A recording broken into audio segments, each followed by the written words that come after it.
A couple of years ago, I read The Laves of Beleriand, which is a collection of Tolkien's poems that were poem versions of some of the stories in the Silmarillion.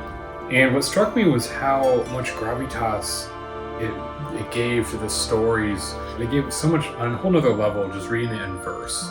And I wanted to try my hand at writing narrative poetry.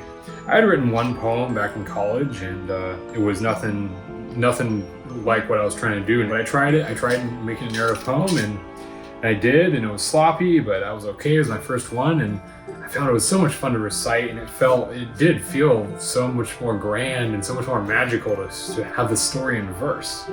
And so recently, just this past weekend, I decided to pick up writing poetry again. And I'm writing another narrative poem, a little fantasy poem based on one of my fantasy stories. And so far it's going good, I'm not gonna lie, I'm pretty proud of how it's going so far, and we'll see how it wraps up, so wish me luck.